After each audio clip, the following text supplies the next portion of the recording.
And I'm a reproductive psychologist, and I'm really excited to give you a little sneak peek about the longer talk I'm going to do in a couple of weeks. It's going to be on October 4th. It's all day from 8 a.m. to 4 p.m. Eastern Standard Time, and I hope you can join me. I'll be talking about pregnancy and infant loss because October is Pregnancy and Infant Loss Awareness Month. But let me contextualize some of this for you. So, who that's listening to me has a reproductive story? It's kind of a trick question because everyone who's listening to me right now has a reproductive story. You might not be aware of what your story is, or you might not even conceptually thought of it as a story. But we all, starting with when we were young, had a reproductive story, had this idea of what we thought we were going to be like as adults. It might have been something that we could put into words. It might have been something that was actionable in our play.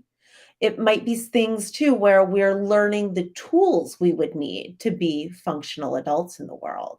So some of those tools are around how do we nurture one another? How do we nurture people? How do we take care of?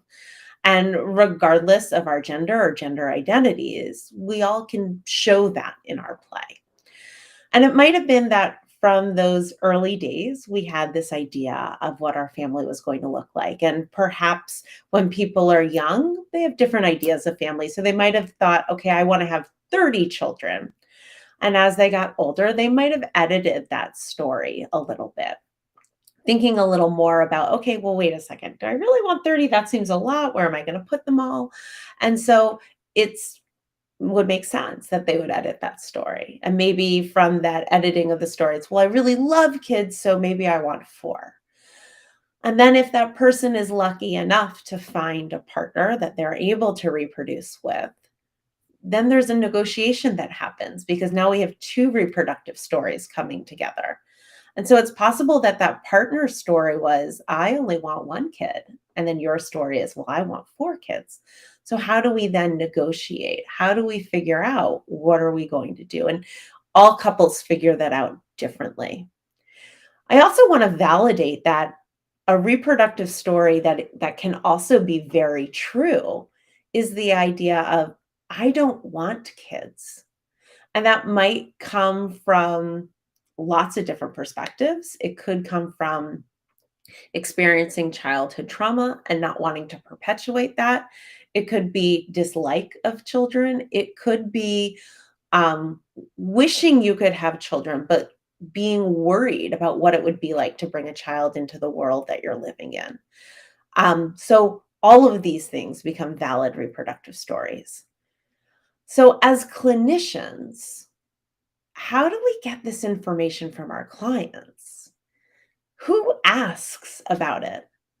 So I tend to ask my clients sometimes at intake, sometimes I'm just listening for the pieces as therapy continues, but wanting to get a sense of the person in front of me, what is their reproductive story? What is it that they had told themselves that they had made up? Because typically the people that I'm working with, their reproductive story didn't go the way that they thought it was going to go. And now they're in a place where they have to either come to terms or they have to edit a new story. So that tends to be where a lot of us as clinicians enter the picture, is now working with someone on their reproductive story and working on mourning what it was they thought their life would be like, they thought their family would look like, and helping them grieve through that, because we tend not to think of pregnancy losses as these very profound losses. We think of them, I think, a lot of times as a little more incidental. Oh, here's something that happens to us. Or I think a lot of the conventional wisdom around miscarriage in particular was, it wasn't even a baby yet, no big deal, it's just a blip. And while that might be the case for some people, for a lot of people, it's more than a blip. It represented their reproductive story. It represented what exactly they were hoping to do. Um, and what they were hoping to give. And that reproductive story is a way that we express ourselves. It is a way that um, we might work through some of Eric Erickson's stages and phases. So if we think about reproduction and pairing off and what phases of life, stages that Eric Erickson is talking about, that's really within the time of reproduction. So thinking about how these things might go awry and what that does for somebody's identity and what that does in terms of the larger family that they are in, what expectations might um, a person's parents or the grandparents of a potential baby might they have, what are some of the stories that people hear about reproduction, what are and I think one of the things that can be really complicated is when we hear things like our family is really fertile, so you won't have any issues with that. And then we experience pregnancy losses because maybe that's something we've internalized of, oh, I can wait. And as I start to try to have children, if I'm a cisgender woman and I'm older, I'm at a disadvantage because my reproductive parts aren't in the place that I might have needed them to be in order to not have pregnancy losses. One of the things that we know is that the older a cisgender woman is, the more likely she is to have pregnancy losses because we know that chromosomal anomalies are carried in the oocyte or in the egg cells, and cisgender women are the ones that carry the egg cells. So thinking about that and thinking about how do we time our families and having that extra onus and having to think about it and having to make these kinds of plans. So that can also add into the story too of I plan to have my kids later because my grandmother had my mom when she was 40 and my mom had me when she was 40. And so I just assumed that I could start in my late 30s or early 40s and not have an issue.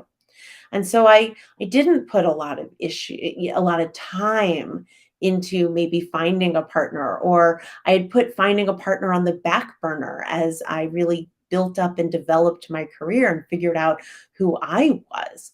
All of these are really valuable and important things. And I think people get very surprised to learn that it can be so much harder to have that baby when you're older.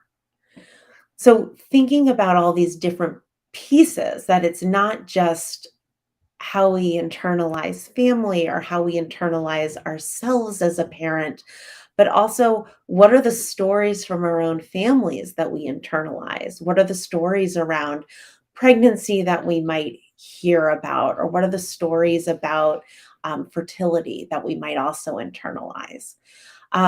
For a lot of people too, we hear stories around how easy pregnancy is, and particularly for people who are able to have many children, um, they might talk about how easy, how much they enjoyed pregnancy. And that can be really challenging too, particularly if you have a pregnancy loss. For someone who didn't enjoy pregnancy and then suffers a loss, that's a really different experience for them. And the feelings that can come with that, the sense of guilt and the sense of shame, even sometimes people feeling like, I must have caused this, that I did this, I brought this out. So all of these pieces that can go in, and this is kind of the tip of the iceberg as we start thinking about pregnancy loss and we think about how do we support ourselves, or how do we support our loved ones, or in particular how do we support our clients when we think about pregnancy loss, how do we support their families, how do we support them as a couple, how do we support them through subsequent pregnancies? How do we support them with children that might already be living? And what do they share with them? There's all these different pieces, and I'm so excited to be able to jump into all of them and more next month. It's a great way of acknowledging and um, memorializing babies we might have lost. So I hope that everyone can join me for the October 4th Pregnancy and Infant Loss Talk. You can earn 6 1/4 CEs, which is pretty awesome. And it will be a great event. Again, 8 a.m. until 4 p.m. Eastern Standard Time. Look forward to seeing you all there, and the link and the information are right there at the bottom. Thank you so much.